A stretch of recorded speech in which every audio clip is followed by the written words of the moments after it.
Hello and welcome to today's Light Lunch. I'm Chloe and today we're joined by Anthony and Rachel, who I will let introduce themselves. Anthony?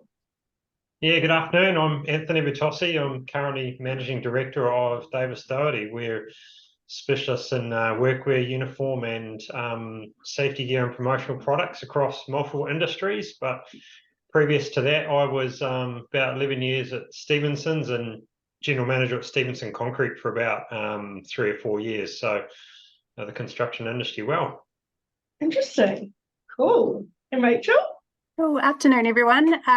I'm Rachel, so currently the GM engagement at Chasms, which is Construction, Health and Safety New Zealand. We are a small but mighty industry-led charitable trust working very hard to improve lives of construction workers by raising standards for health, safety and wellbeing in construction. You're doing a fantastic job. Thank you for that. Now today we are going to do this a little differently. We're going to go straight to Anthony for his 3 points of what is keeping you awake at night. Yeah, lots of different things, I guess, but depends what night or what time of the week, I guess. But for me, my kind of top 3 things are my customers going to pay on time? You know, there's always that risk of credit out there, no matter what industry you're in. Followed by keeping hold of good talent and good people, and then lastly, just really kind of making sure we're still relevant in terms of rapid change. And I'm referring to technology, and but the flip side to that is not losing track of what you do well. So I think that's the real balance to keep in check there, not to get too carried away with the latest and greatest. Make sure you keep to your knitting. Absolutely. Can we go back to your first couple of points? What is there some tips and tricks that you've got to share with us on those? Yeah, I think in terms of credit and customers and payments and things like that, I think it's just having really sound processes in place. So making sure that you each month or each day you've got a really sound process. Now, whether that's phone calls, emails, checking credit at the front end, just making sure you're always really robust about the way that you do that. And I think each industry and business can do that slightly differently. But I think if you keep your finger on the pulse, there's always risk out there, but it's just about mitigating it, really. So and you start to get a bit of a feel for it as well when people make certain comments and things. In terms of holding on to good talent, there's obviously always the financial piece which people are after, but it's really, it's an old adage, but it's just commending people for when they do a good job and having those real conversations with them as well. And I find that that's as much as anything, a bit of recognition, a bit of small something, or bringing some morning tea in goes a long way. Morning tea goes a long way with me too. We actually did a home team bonding session, team building maybe session this week, which was quite cool, and it was followed by cake, but unfortunately I was online and couldn't eat the cake.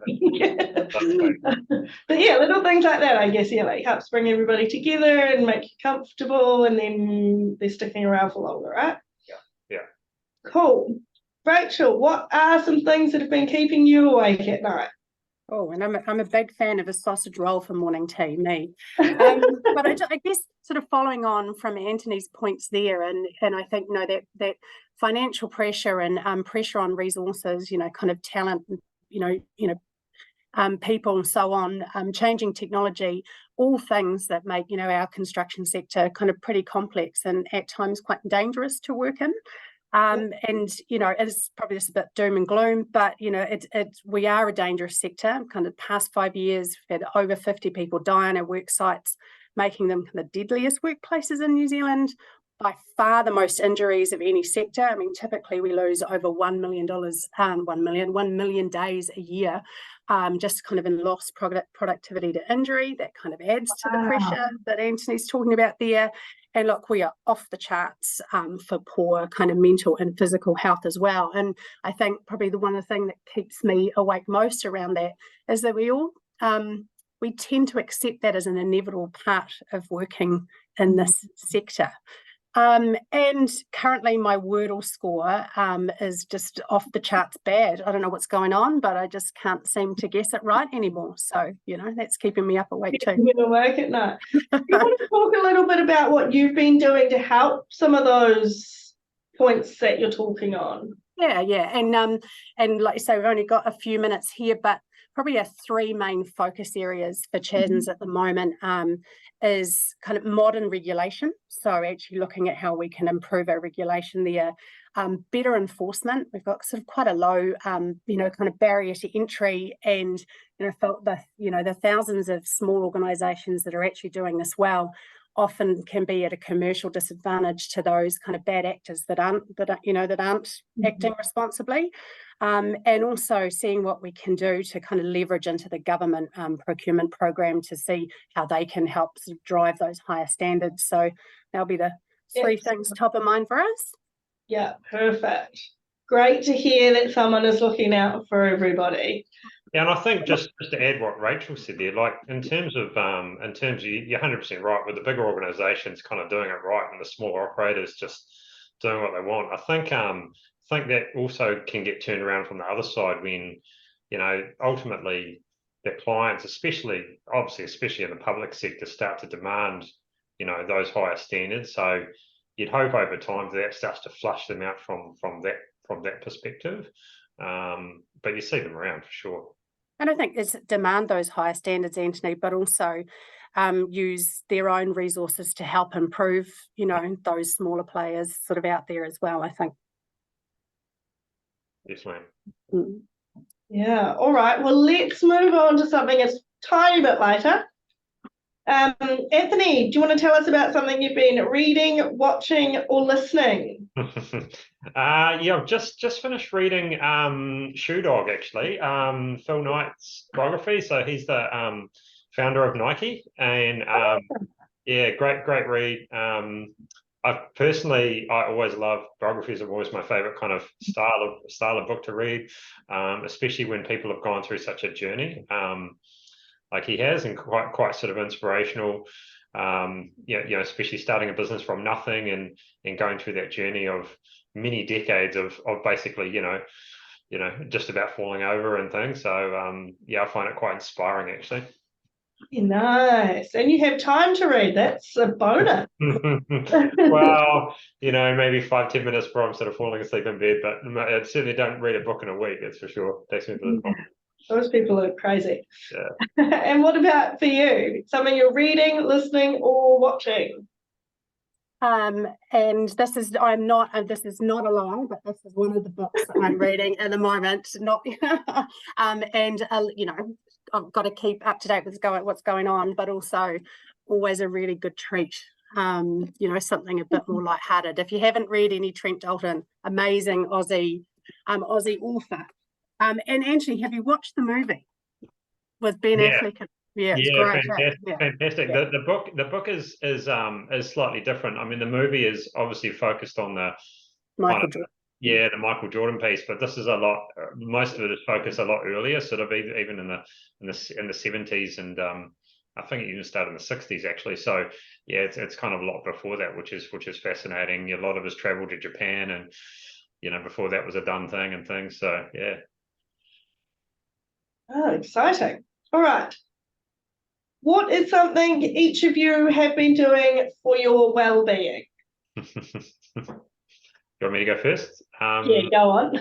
Yeah. Look, my kind of happy space is just with the family and the kids getting out on the water. We do a lot of boating out of Auckland, and that's kind of our thing. And so love just getting out there where there hasn't been that kind of a winter, but hopefully it's turning around the corner now, and get out to enjoy it a bit more. And that's kind of my well-being. And How old are your children? Nearly 11 and nearly 13. So yeah. No, it's and I find once you're out there, you kind of just you're just forced to relax a little bit, you know. And obviously, if you're home in the weekends, it's doing chores and stuff. So when you get yourself out to do it, it's you know, it's a great time. Some of my fondest childhood memories of beach days where we'd just go to the beach all day, come home, and you just like you feel burnt and sandy and crusty, and you just go to bed, and yeah, it's very what about for you? For me, I had the very good fortune this year of walking one of the Caminos. So the 800 days across Spain. Yeah. So still kind of keeping up that just absolute love of just getting out and walking. Followed by a nice cold Chardonnay, but One of my aunties did that this year as well, and it sounded like she was drinking a lot of Chardonnay. You might have come like across at €1 a glass, you know, like what? Yeah, 100%. All right, what about your motto, Anthony? What is your motto for life?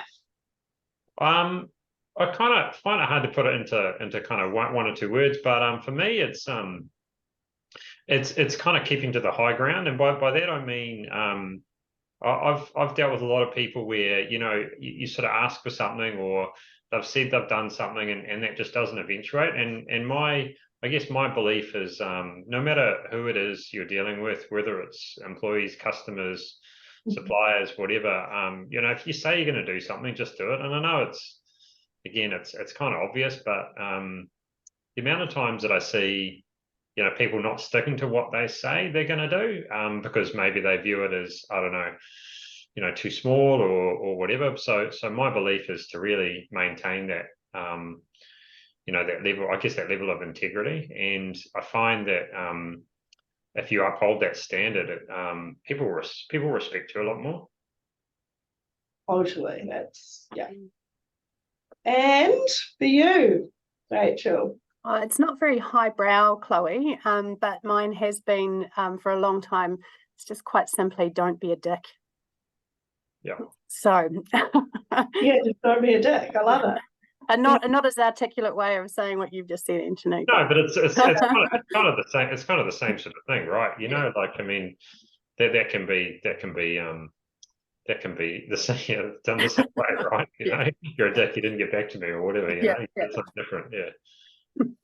I love it. All right, and we've got a quick moment for a piece of advice for the next generation. Anthony, what have you got?